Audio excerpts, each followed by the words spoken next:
हमारी कहानी की शुरुआत एक लड़की से होती है जिसको एक जानलेवा बीमारी है। उसका इकलौता सहारा उसके ओडोन गेम्स हैं, जिन्हें खेल कर वो अपनी किस्मत से सवाल करती है। अचानक उसकी आंखें खुलती है तो सेड्रिक, जो कि उसका होने वाला पति है, उसके सामने खड़ा था और उसे रिजेक्ट कर रहा था। पर एक मिनट, वो यहाँ कैसे आई? उसे तो बीमारी थी और ये तो कोई हॉस्पिटल नहीं है। उसके फियांसी के बगल में खड़ी लड़की लिली को देखकर सब क्लियर था।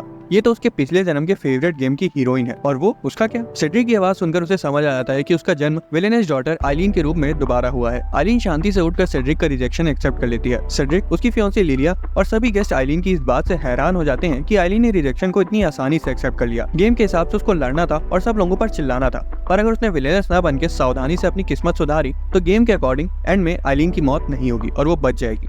और अगर वो ऐसा नहीं करेगी तो डीमन लॉर्ड के ड्रैगन बनने के बाद जब लिलिया उसके ऊपर तलवार से हमला करेगी तब उसके पैरों के नीचे आकर मारी जाएगी। अब वो अपनी दूसरी लाइफ ऐसे तो वेस्ट कर नहीं सकती, उसे कुछ न कुछ तो करना ही होगा। तो आइलीन ने ये रास्ता चुना। ग्रेसफुली अपनी किस्मत को ठीक करने के लिए आइलीन ने रिजेक्शन फेस किया। आइलीन ने डीमन लॉर्ड को हराने का फैसला करके एक नया सफर शुरू किया। अपने इस सफर में उसे एक भयानक जंगल से होते गुजरना था। जब वो डीमन लॉर्ड के महल की तरफ जा रही थी तब उसे कई सारी डरावनी आवाजें सुनाई थी जो कि उसे वहां से भाग जाने को कह रही थी। लेकिन आइलीन ने हिम्मत जुटाकर उन सबको अनसुना किया और कुछ का तो मजाक भी बनाया और आखिरकार डीमन लॉर्ड के महल के सामने पहुंच गई। वहां पहुंचते ही आइलीन ने अपने सामने क्लॉड जीन एल्मेर नाम के डीमन लॉर्ड को देखा, जो अनएक्सपेक्टेडली काफी हैंडसम था। एंड उसको देखते ही आइलीन ब्लश करने लगी, बट खुद को संभालते हुए आखिरकार उसने डीमन लॉर्ड का सामना किया, उसे प्रपोज करके। अपनी इस बेवकूफी भरे मूव से वो खुद भी हैरानी में पड़ गई। क्लॉड उसकी इस बात से इतना दंग रह गया कि उसने तो गुस्से में आइलीन पर बिजली गिरा दी, जिससे वो बेहोश हो गई। बेहोश होते समय उसे अपने बचपन की एक बात याद आई थी कि जब वो छोटी थी तब अपने रॉयल भाइयों के सामने वो हमेशा खुद को नीचे ही मानती थी। कोई भी चीज हो तो उसके मम्मी पापा हमेशा उसे उसके भाइयों जैसा बनने को बोलते थे। फिर कुछ सालों बाद जब सेड्रिक ने उसे प्रपोज किया उसकी फियांसी बनने के लिए, तब उसमें इतना कॉन्फिडेंस आया कि वो अपनी पूरी काबिलियत का इस्तेमाल करे, क्योंकि फ्यूचर में उसे रानी बनना था। उसे लड़ाई करना सीखा, अच्छी पढ़ाई करी, पर इसके बावजूद भी उसके आस पास के लोग उसे बहुत जलते थे और पीठ पीछे हमेशा उसकी बुराई करते थे कि आइलीन इस चीज की हकदार नहीं है और कि आइलीन में इतना ज्यादा घमंड है कि वो अभी से ही एक बुरी रानी बनने का नाटक करती है। इतने में ही आइलीन की आंखें खुल गई। बेहोशी से उठने के बाद उसने क्लॉड को अपने सामने बैठा देखा और उसके साथ दो लोग और भी थे। ये थे क्लॉड के असिस्टेंट्स, जिनका नाम था कीथ, जो कि एक इंसान था, और बिएल्ज़ेबूथ, जो कि एक डीमन था। आइलीन ने इन सब बातों पर ज्यादा ध्यान न देते हुए फिर से एक बहुत ही समझदारी का काम करने का सोचा और अपनी बड़ी बड़ी आंखें दिखाते हुए क्लॉड से शादी करने को पूछ लिया, जिस वजह से क्लॉड ने वापस से परेशान होकर अपने असिस्टेंट से बोला कि उसे बाहर का रास्ता दिखाया जाए। ऐसा नहीं था कि क्लॉड को ये अटेंशन पसंद नहीं आई, असल में वो बिजली भी क्लॉड के गुस्से के कारण नहीं बल्कि चौंक जाने की वजह से चमकी थी और गलती से वो आइलीन के ऊपर गिर गई, जिससे अनइंटेंशनली आइलीन बेहोश हो गई। क्लॉड तो असल में सोच के ब्लश भी कर रहा था कि आइलीन उसे पसंद करती है, इसलिए उसने उसको शादी के लिए पूछा, पर आइलीन से पूछने पर वो साफ साफ क्लॉड को मुंह पर मना कर देती है कि वो उसे प्यार व्यार नहीं करती। क्लॉड इस बात से काफी दुखी हुआ और थोड़ी बेइज्जती भी महसूस हुई। हालांकि फिर उसने अपने आप को संभाला और उससे पूछा कि कहीं ऐसा तो नहीं है कि तुम बस अपने फियांसी से बदला लेने के लिए उसके बड़े भाई यानी मुझसे शादी करना चाहती हो, या फिर ये भी हो सकता है कि तुम्हें बस एक रानी बनने का शौक हो, चाहे फिर वो इंसान की हो या डीमन की। आइलीन को ये बात बहुत बुरी लगी और उसने गुस्से में क्लॉड पर चाकू तान दिया और फिर बोला कि वो सिर्फ एक रिजेक्शन से मायूस नहीं हो सकती, आखिर वो भी एक नोबल है जो कि अच्छे खाने और अच्छे कपड़े पहनने का शौक रखती है। तभी आइलीन की नजर अपने जूतों और ड्रेस पर गई, जो कि बिल्कुल अच्छी हालत में नहीं थे। जूते फट गए थे और ड्रेस बिल्कुल गंदी हो चुकी थी, शायद जंगल से आते वक्त और बिजली गिरने की वजह से ऐसा हुआ होगा। आइलीन कहाँ अच्छे कपड़े और नोबल खून की बात कर रही थी, पर अपनी ये हालत देखकर उसे खुद पर ही शर्म आने लगी। हालांकि क्लॉड ने यह बात नोटिस कर ली और सिर्फ एक चुटकी में उसकी ड्रेस को जादू से एकदम नई जैसी कर दी, जिसे देख खुश होकर आइलीन का चेहरा खिल गया। आइलीन को इतना खुश देखकर क्लॉड भी ब्लश करने लगा, इतना कि उसके साइड में रखा हुआ फूल भी खिल गया। इसके बावजूद भी क्लॉड ने उसको अपने पास रखने की जगह वापस से उसके घर टेलीपोर्ट कर दिया, क्योंकि वो उसके जासे में फिर से नहीं फंसना चाहता था। आइलीन घर पहुंचकर बैठी ही थी कि तब तक उसके पापा वहां आ गए। आइलीन के पापा, जो कि वहां के प्राइम मिनिस्टर थे, आइलीन के सेड्रिक के साथ के ब्रेकअप के बाद से काफी दुखी थे, लेकिन आइलीन की चिंता में नहीं बल्कि इस बात पे कि आइलीन एंगेजमेंट टूटने पर जरा भी दुखी नहीं दिखाई दे रही। फिर उन्होंने एक एनवेलप पर स्टैंप लगाकर आइलीन को दिया और बोला कि ये सेड्रिक की शादी का इनविटेशन है। आइलीन ने वहां जाने का फैसला किया क्योंकि उसे लगा था कि शायद वो सेड्रिक की हेल्प से क्लॉड को हरा सके। हालांकि ये आसान नहीं होगा, पर वो सेड्रिक को मनाने के लिए तैयार थी। लेकिन वहां जाके पता चला कि सेड्रिक ने महल के बाहर एक जादुई बैरियर लगाया हुआ है ताकि आइलीन अंदर ना आ पाए। वहाँ आइलीन शिकायत करते हुए एक रिबन निकालती है, तभी आलमंड नाम का एक क्रू डीमन उसे पहन लेता है और आइलीन उसे एक कुकी देती है। रिबन पहनने के बाद वो आइलीन की दी हुई कुकी खाता है, जिससे वो अजीबोगरीब हरकतें करने लगता है, जैसे कि उसे चक्कर आ रहे हो। ये देखने के लिए कि क्रो डीमन को क्या हुआ है, क्लॉड वहां आ जाता है। आइलीन का शुरुआत से प्लान यही था और आइलीन उसे भी कुकी खिलाती है। आइलीन शर्माते हुए बोलती है कि ये असल में एक लव पोशन से बनी हुई कुकी है, ताकि वो उसके साथ महल के बैंक्वेट में चल सके, वो भी बिना किसी आनाकानी के।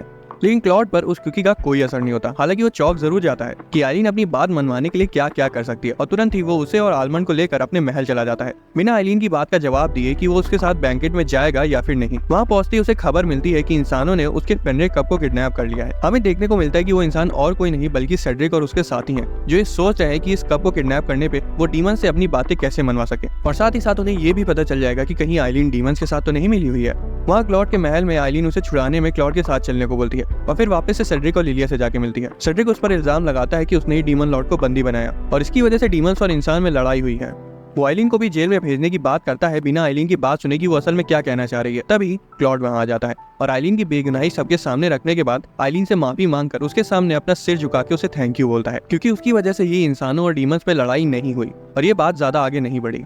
फिर क्लॉड आइलीन को वापस चलने को बोलता है। वापस जाते समय वो लोग एक जादुई कैरेज में उड़कर जाते हैं। क्लॉड जब आइलीन की तरफ देखता है तो वो बच्चों की तरह खुश हो रही थी आसमान से नीचे देखने पर, और वो उसकी खुशी को देखकर खुद भी स्माइल कर देता है और उसे बड़े प्यार से कहता है कि वो एक रॉयल नहीं बल्कि एक साधारण सी लड़की लग रही है, जो कि सच भी था। आइलीन को पर यह बात उस पर मजाक लग रही थी और जब वो गुस्सा आ जाती है कि वो उसका मजाक नहीं उड़ा रहा था, फिर आइलीन उसे अपने मन की बात बताती कि वो बाकी लोगों जैसे आसानी से नहीं रोती, वो अपने मन की बात अपने तक ही रखती है। क्लॉड उसे बोलता है कि वो जैसी है वैसी अच्छी है और उसे ये भी पूछता है कि उसने उसे प्रपोज क्यों किया था, क्योंकि वो असल में उसे प्यार भी नहीं करती, तो आखिर वजह क्या थी शादी के लिए पूछने की। आइलीन अब उसे सच बता देती है कि एक गेम प्ले है जिसमें वो फंस गई है और गेम के एंड में क्लॉड एक डीमन में बदल जाएगा और उसे अपने पैरों के नीचे कुचल के मार देगा, जिससे ऑब्वियसली क्लॉड नाराज हो जाता है क्योंकि उसे थोड़ी पता था कि वो बस एक वीडियो गेम का कैरेक्टर है। उसे लगा कि आइलीन उसका मजाक बना रही है और वो बोलता है कि क्या मैं तुम्हें एक राक्षस लगता हूँ, पर ये बात भी है कि क्लॉड है तो डीमन ही, फिर चाहे वो जैसा भी हो। खैर इस बात को बोलते ही उसे लेकर नीचे उतर आया और कैरेज से बाहर निकला और आइलीन से बोला कि वो उसके साथ बैंकेट में जाएगा, फिर चाहे जो भी हो जाए। आइलीन ये बात सुनकर बहुत ज्यादा खुश होती है और उसे थैंक यू कहती है। एक चार्मिंग सी स्माइल देकर क्लॉड बोला कि आइलीन को वो एक दिन रोता हुआ जरूर देखना चाहता है, ताकि आइलीन हर बात अपने अंदर ना रखते हुए क्लॉड से भी चीजें शेयर करे और अपना मन हल्का करे। उसे जाते हुए देख आइलीन सोचती कि क्या इस लाइफ में वो अपने आप को बचा पाएगी, क्योंकि गेम में बताई सारी बातें अब तक सच हो रही हैं और ऐसा ही चलता रहा तो उसका कुचल का मरना भी सच हो जाएगा, जो वो होने नहीं दे सकती। अगली सुबह आइलीन के पापा उससे बोलते हैं कि फ्यूचर में उनका फैमिली बिजनेस वो नहीं बल्कि सेड्रिक संभालेगा, क्योंकि आइलीन इसके काबिल नहीं है। और आइलीन इस बात से परेशान हो जाती है क्योंकि अब आइलीन के पास दो काम आ गए हैं, परिवार की इस बिजनेस वाली चीज को संभालना ताकि वो अपने पिता को दिखा सके कि वो भी संभालने के लिए काबिल है, और खुद की लाइफ को भी ठीक करना ताकि गेम में एंड में उसकी मौत ना हो। फैमिली की लॉस में मदद करने के लिए वो अपने एक पुराने दोस्त जैस्पर से मिलती है। बाद में वो क्लॉड के महल भी जाती है और कहती है कि वो वर्कर जिन्हें सेड्रिक ने बिना किसी वजह के महल से निकाल दिया था, उन्हें क्लॉड अपने महल में मरम्मत के लिए बुला ले, जिससे उन्हें काम भी मिल जाएगा और क्लॉड का टूटा हुआ महल भी सुधर जाएगा। क्लॉड तुरंत मान जाता है, जिससे आइलीन हैरान होती है कि उसने बिना किसी आनाकानी के उसकी बात मान ली। क्लॉड फिर कीट से उसकी सैलरी और डीमन लॉर्ड की मिसिंग पेंशन के बारे में पूछता है, जिस पर वो कहता है कि उसकी सैलरी बाकी नोबल्स अपने पास रख लेते हैं और सेम वो पेंशन के साथ भी करते हैं। आइलीन कहती है कि वो जैस्पर को बोलेगी इस मामले के लिए, जिस पर क्लॉड उसके थोड़ा करीब आ जाता है ये जानने के लिए कि वो ये सब क्यों कर रही है, और आइलीन का चेहरा फिर से लाल हो जाता है और वो शर्माते हुए बात को टाल देती है। साथ में आइलीन फार्म बनाने के लिए क्लॉड से कुछ जमीन भी मांगती है, जिसे वो तुरंत दे देता है। आइलीन के जाने से पहले क्लॉड अपनी परछाई से एक डीमन गेट पे बनाता है, जिससे फेड्रिक कब निकल के आता है। आइलीन उसे देखकर खूब खुश होती है और ये जानने पर कि उसे रिबन से खेलना पसंद है, वो उसका नाम भी रिबन ही रख देती है। पर अब आइलीन का जाने का समय हो गया था और वो उसे डीमंस की निगरानी में छोड़कर बाहर आती है। बाहर उसे जैस्पर मिलता है, जो उसे सवाल करता है कि भला डीमन लॉर्ड डीमंस को क्यों काम करने देंगे। आइलीन, जिसकी आंखें रात भर लॉ पढ़ने की वजह से लाल हो चुकी थी, बोलती है कि ये लीगल है। जैस्पर आइलीन की तारीफ करता है इतनी मेहनती होने के लिए। तभी तेज आंधी का झोंका आता है और बियल्ज़ेबूथ वहां आकर जैस्पर से बोलता है कि तुम क्लॉड को किसी भी तरह से नाराज मत करना। आइलीन सोच में पड़ जाती कि ऐसा क्या हुआ जो अचानक से डीमन लॉर्ड का मूड खराब हो गया। जबकि जैस्पर समझ गया था कि उसने आइलीन से बात करी तो क्लॉड बस जलन की वजह से नाराजगी दिखा रहा है। जैस्पर आइलीन को बाकी लोगों से मिलवाता है जो महल को बनाने में मदद करवाएंगे। उन सबके नाम थे आर्किटेक्ट डोनी, डॉक्टर रक, क्वार्ट्ज और आइलीन का क्लासमेट आइजैक। वो सभी महल को ठीक करने के लिए अजीब अजीब से आइडियाज देते जो कि बिल्कुल भी प्रैक्टिकल नहीं थे, पर सुनने में अच्छे जरूर लग रहे थे। तभी एक तेज हवा के झोंके के साथ कीथ वहां आता है और उन सभी लोगों को लेकर क्लॉड के पास चला जाता है। क्लॉड उन्हें काम समझाते हुए क्लियर करता है कि महल असल में टूटा हुआ है और बिल्कुल भी अच्छी हालत में नहीं है। उसके अच्छे दिखने की सिर्फ एक ही वजह है, वो है क्लॉड का इल्यूजन मैजिक। क्लॉड ने फिर उन लोगों को पैलेस को सभी डीमंस के लिए आरामदायक बनाने को बोला और फिर वहां से चला गया। आइलीन ने देखा कि वहां का मौसम काफी खराब है, जिसका मतलब क्लॉड का मूड भी खराब है। अब वो तो इस बात से अनजान थी कि क्लॉड को उसके दोस्तों से जलन हो रही थी। हालांकि क्लॉड से पूछने पर वो इस बात पर एग्री करता है कि वो असल में जेलस है। आइलीन उसे बोलती है कि अरे जलने वालने की कोई जरूरत नहीं है, वो तो उसकी मदद कर रहे हैं, और आइलीन उनको सिर्फ दोस्त मानती है। क्लॉड सोचता है कि वो आइलीन को किसी और से बात करते हुए देख इतना गुस्सा क्यों हो जाता है और उसे जलन क्यों होती है। ये सब सोचते हुए वो वहां से चला गया। आइलीन इससे पहले कुछ बोलती कीथ उससे कहता है कि अब चिंता करने की कोई जरूरत नहीं, क्योंकि बाहर देखो मौसम बिल्कुल ठीक है। ये सुनकर आइलीन को तसल्ली मिल जाती है। आइलीन अब काम पर लग जाती है और अपनी टीम से कॉस्मेटिक का सामान बनाने को कहती है, जो अपने आप में बहुत ही ज्यादा अच्छा हो और उसे वो अपने नए बिजनेस के लिए बनवा रही थी। पर जब सब पूछते कि वो ये क्यों बनवा रही है तो वो इसकी वजह बताती कि वो नहीं चाहती कि क्लॉड बैंकेट में उससे ज्यादा सुंदर लगे। आखिर वो एक सुंदर महारानी जैसी दिखनी चाहिए। और जहाँ एक और आइलीन ये बना रही थी, वहीं दूसरी ओर सेड्रिक अपने महल में बैठा बैठा ये सोच के परेशान हो रहा था कि कहीं आइलीन को सच में उसके बड़े भाई से प्यार तो नहीं हो गया।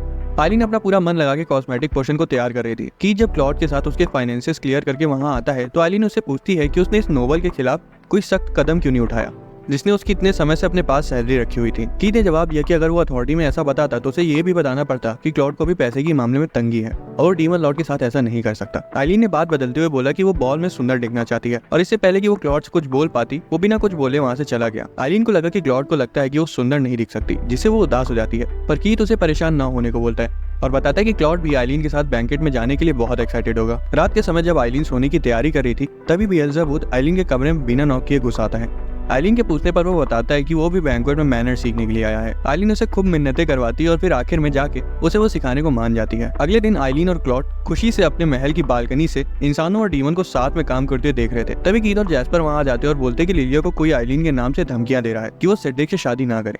आइलीन आलमंड को उसके पास भेजती है। क्लॉड पहले तो मना कर देता है क्योंकि उसे डर था कि आलमंड को कहीं कोई नुकसान ना पहुंचे, जैसे उन लोगों ने रिबन को कैद में रख लिया था सिर्फ डीमन के खिलाफ नफरत की वजह से। लेकिन आइलीन के कहने पर वो उसे जाने देता है, ये कहते हुए कि वो आइलीन के लिए कुछ भी कर सकता है। आइलीन ये सुन के शर्मा जाती है और कीथ और जैस्पर भी ऑकवर्डनेस की वजह से वहाँ से चले जाते हैं। क्लॉड को भी वहाँ से जाते देख आइलीन सोचती है कि उसे क्लॉड से प्यार तो हो ही गया है, लेकिन क्या वो उसे अपने प्यार का इजहार करे या ना करे। उधर सेड्रिक लिलिया को हक करते उसे माफी मांगता है क्योंकि उनके हिसाब से आइलीन ने उन्हें ये धमकियां दी है और ये भी बोलता है कि वो आइलीन को नहीं छोड़ेगा। बाद में आलमंड को डस्टबिन में एक लेटर मिलता है आइलीन के नाम का, जो लिलिया के पास कोई धमकी के तौर पर भेज रहा था। 2 महीने गुजर जाते और आखिरकार बैंकेट बॉल का दिन आ जाता है, जहां सेड्रिक एक तरफ आइलीन के ऊपर इल्जाम लगा के उसको बंदी बनाने के फिराक में है, वहीं आइलीन क्लॉड की गिफ्ट करी एक खूबसूरत सी ड्रेस पहनकर तैयार हो जाती है। उसके पापा उसे चिढ़ाते हुए कहते हैं कि वो सेड्रिक के लिए सब कर रही है ना। इतने वक्त में आइलीन की वो कॉस्मेटिक क्रीम भी एक अच्छा बिजनेस बन चुकी थी, जिसका मतलब ये था कि अगर उसके पापा उससे फैमिली बिजनेस ना भी दे तब भी वो अपने बल पर मेहनत करके अपना खुद का बिजनेस खड़ा कर सकती है। तभी आइजैक वहाँ आकर बताता है कि लिलिया कहीं मिल नहीं रही है और हो सकता है कि सेड्रिक उसके किडनैप होने का इल्जाम भी आगे जाकर आइलीन पर ही डाल दे और क्लॉड अब सभी डीमंस को एक एक करके रिट्रीव कर रहा है।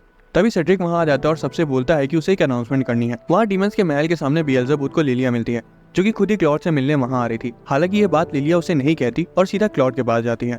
लिलिया रोते हुए बोलती है कि उसे क्लॉड की चिंता है कि वो बिल्कुल अकेला है, पर क्लॉड बोलता है कि उसे लगता है कि लिलिया नाटक करी और साथ में उसे ये भी पता है कि जंगल को चारों तरफ से इंपीरियल सोल्जर्स ने घेरा हुआ है। लिलिया बोलती कि उसने ये सब नहीं किया, वो क्लॉड के साथ कभी ऐसा नहीं कर सकती। वो तो सेड्रिक ने उसकी सेफ्टी के लिए हुक्म दिया है क्योंकि उसे चिट्ठियों द्वारा धमकी मिल रही थी, जिस पर क्लॉड बोलता है कि वो जानता है कि लिलिया खुद ही वो धमकियां लिख रही थी और इल्जाम आइलीन पर लगा रही थी। लिलिया ने ये भी बात मान ली कि वो खुद ही चिट्ठियां लिखती थी, पर वो भी सिर्फ आइलीन से बचने के लिए, क्योंकि आइलीन असल में उसे किडनैप करना चाहती थी।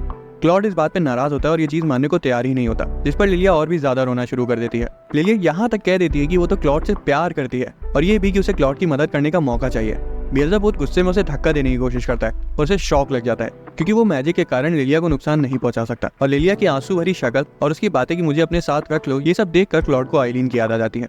क्लॉड को यकीन नहीं होता कि सेड्रिक आइलीन की जगह लिलिया को क्यों चुनेगा, जबकि क्लॉड के हिसाब से आइलीन तो लिलिया से ज्यादा क्यूट है।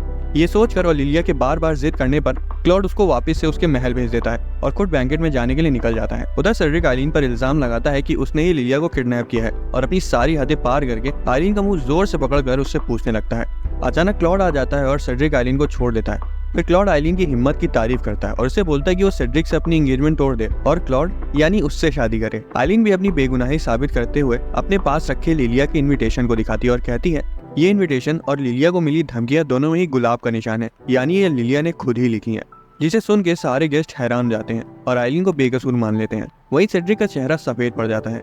फिर आइलीन अपनी सेड्रिक के साथ में एंगेजमेंट तोड़ने के कॉन्ट्रैक्ट पेपर पर साइन करके एंगेजमेंट तोड़ देती है और फिर खुशी खुशी क्लॉड के साथ डांस करने लगती है, ये जानते हुए कि अब वो उस इंसान या सच कहे तो डीमन के साथ है जो उसका बहुत ख्याल रखता है। बाद में जब वो दोनों वापस आ जाते हैं तब आइलीन क्लॉड से पूछती है कि उसे लिलिया से मिलकर उसकी कौन कौन सी बातें अच्छी लगी, तो क्लॉड उसकी जेलेसी को समझते उसके गाल खींचता है और बोलता है कि लिलिया उसके टाइप की लड़की नहीं है और फिर उसे किस करता है। तभी अचानक आइलीन को क्लॉड के ड्रैगन में बदल जाने का विजन आने लगता है और वो सोचने लगती है कि क्या वो अपनी किस्मत बदल रही है या फिर सब वैसा ही हो रहा है। कुछ दिनों बाद एक सपने का विजन हमें देखने को मिलता है जिसमें कीथ डीमन लॉर्ड के साथ काम करने को तैयार हो जाता है क्योंकि उसे इंसानों ने अपने यहाँ से निकाल दिया था। तभी कीथ की आंखें खुल जाती है और उठने पर वो देखता है कि बिएल्ज़ेबूथ और आइलीन उस पर चाकू ताने खड़े हैं। आइलीन फिर बोलती है कि कीथ का जुर्म ये है कि उसने बिना क्लॉड को बताए कुछ डीमंस बेचे हैं, और ये भी बताती है कि अगर क्लॉड को ये धोखा पता चला तो बहुत नाराज होगा और हो सकता है कि वो अपने आखिरी फॉर्म जो कि एक ड्रैगन है उसमें ट्रांसफॉर्म हो जाए, और अगर ऐसा हुआ तो उसे मारने से पहले एक पल भी नहीं सोचेगा। डर के मारे कीथ अपना बचपन उन दोनों को बताता है। बचपन में क्लॉड ने उसे डूबने से बचाया था, जिसे सबको उसके डीमन होने का पता चल गया और उसे वहां से निकाल दिया गया। कीथ ने उसका साथ दिया, पर बाद में उसकी वजह से नोबल्स ने क्लॉड को एक्सपेल कर दिया क्योंकि कीथ ने झूठे जमीन के कागजात दिए थे और सिर्फ एक ही शर्त पर वो उसे जाने देते कि अगर कीथ कुछ डीमंस उन्हें बेच दे। आइलीन इस बात को समझते हुए कीथ की मदद करने को तैयार हो जाती है, जिसके बदले में कीथ उसकी कॉस्मेटिक कंपनी में मदद करने को बोलता है। तब तक आलमंड उन्हें बताता है कि सेड्रिक और उसकी फियांसी यहाँ हैं। एक कमरे में क्लॉड, सेड्रिक और लिलिया बैठे थे, जहाँ लिलिया क्लॉड को कीथ के उस जुर्म के बारे में बताती है। आइलीन तुरंत बोल पड़ती है कि ऐसे डीमंस जिन्होंने गलत काम किए हैं, क्राइम्स किए हैं, उन्हें बेचना लीगल है। कीथ भी क्लॉड से माफी मांगते हुए बोलता है कि आप मुझे जो सजा देना चाहते हो वो दे दो, बस पहले मैं आइलीन की मदद कर लूँ, फिर जो भी बोलोगे वो मुझे मंजूर होगा। बाद में जब नोबल्स उन डीमंस को खरीदने आते हैं तो कीथ उन्हें कहता है कि वो जमीन तो उसने आइलीन को बेच दी। कीथ उस नोबल से कागजात छीन लेता है और आसानी से बाकियों से लड़ता है। वही आइलीन सोच रही थी कि गेम के हिसाब से यहाँ सेड्रिक और लिलिया को भी होना चाहिए था, पर ऐसा नहीं है। पर तभी वो दोनों आ जाते हैं और लिलिया बिएल्ज़ेबूथ को हरा देती है और सेड्रिक आइलीन को अपने साथ ले जाता है। जब कीथ और बिएल्ज़ेबूथ ये चीज क्लॉड को बताते हैं तो वो तुरंत उसे लेने जाता है। वहाँ सेड्रिक आइलीन को बांध के रखे होता है और उसके इरादे भी ठीक नहीं लग रहे थे। तब तक आलमंड आइलीन को ढूंढ लेता है। क्लॉड आइलीन की यह हालत देखकर अपने आखिरी ड्रैगन फॉर्म में बदलने लगता है। लिलिया भी वहाँ आ जाती है, जिसने कसम खाई थी क्लॉड के ड्रैगन बनने के बाद उसे खत्म करेगी। पर जब अपनी तलवार लेकर वो आगे बढ़ती है, उतने में आलमंड आइलीन को फ्री कर देता है और आइलीन वो तलवार से खुद जख्मी होकर क्लॉड को बचा लेती है और उसे वापस बदल जाने की रिक्वेस्ट करती है, और ऐसा होता भी है। क्लॉड वापस अपने ह्यूमन फॉर्म में आ जाता है।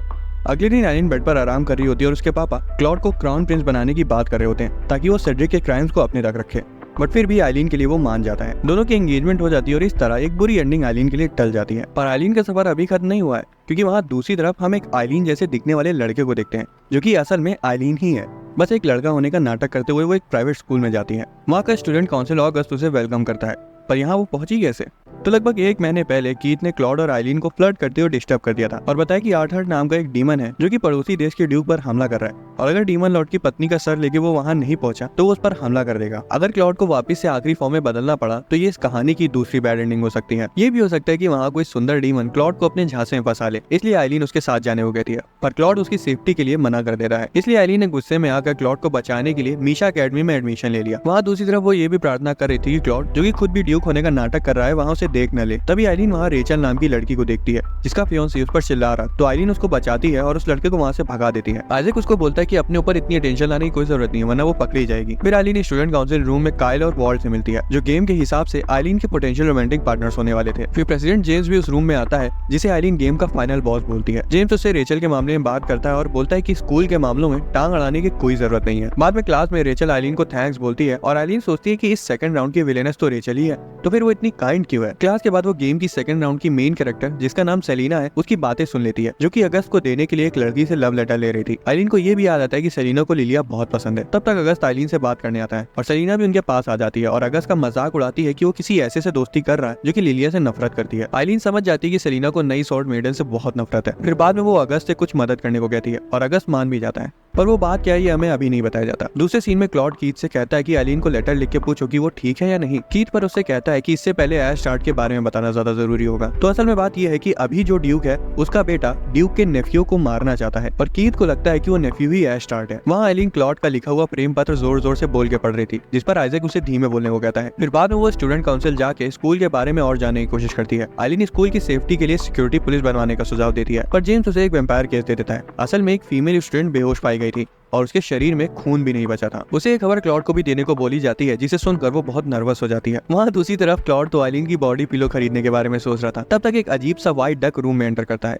और एक रिपोर्ट देकर बिना अपना नाम बताए चला जाता है। उस रिपोर्ट में आइलीन की तरफ से एक मैसेज था क्लॉड के लिए, जिसे बहुत हिम्मत करके आइलीन ने लिखा था, और यहाँ तक कि वो डक और कोई नहीं बल्कि खुद आइलीन ही थी, डक की कॉस्ट्यूम में। हाँ, उसे यही एक तरीका मिला क्लॉड को बिना कुछ बताए और बिना अपनी शक्ल दिखाए लेटर पहुंचाने का। रात में आइलीन आइजैक के साथ पूरे एरिया की निगरानी कर रही थी। तब तक उन्हें रेचल की आवाज आई, जो अपने प्रोफेसर से बात कर रही थी। वो प्रोफेसर उसके मुंह पे कपड़ा लगाकर उसे बेहोश करने वाले थे, ये बोलते हुए कि ये भी एक नॉर्मल डीमन इंसिडेंट की तरह होगा। उसका पीछा करते करते आइलीन को वो बेहोश दिखा और उसके सामने खड़ा था जेम्स अपने डीमन फॉर्म में। किसी को आता देख आइलीन जेम्स को बता देती है कि कोई आ रहा है, ताकि वो वहाँ से भागकर अपनी आइडेंटिटी छिपा सके। वॉल्ट उसे बोलता है कि तुमने एक डीमन को क्यों जाने दिया और उसकी कॉलर पकड़ लेता है। तब तक ये पता चल जाता है कि असल में वो एक लड़की है और ये जानने के बाद वॉल्ट उस पर गन तान देता है। आइलीन आखिरकार उन्हें बता देती कि उसे भी काइल और वॉल्ट की सीक्रेट डीमन हंटर आइडेंटिटी के बारे में पता है। वो कहती कि अगर तुम मेरी पहचान को सेफ रखोगे तो मैं भी किसी से कुछ नहीं कहूंगी। फिर वो प्रोफेसर को वहीं छोड़कर वापस चले जाते हैं। रेचल उन्हें बताती कि प्रोफेसर ने उसे उसकी फ्रेंड का नाम लेकर धमकी दी थी। वॉल्ट बोलता है कि प्रोफेसर का गैम्बलिंग में काफी हारा हुआ पैसा भी है जो कि कर्ज पर है और आइजैक फिर प्रोफेसर के सारे रिकॉर्ड्स ले आता है ताकि वो उन्हें गिल्टी साबित कर सके। आइजैक के जाने के बाद आइलीन रेचल से कहती कि वो उस पर भरोसा कर सकती है,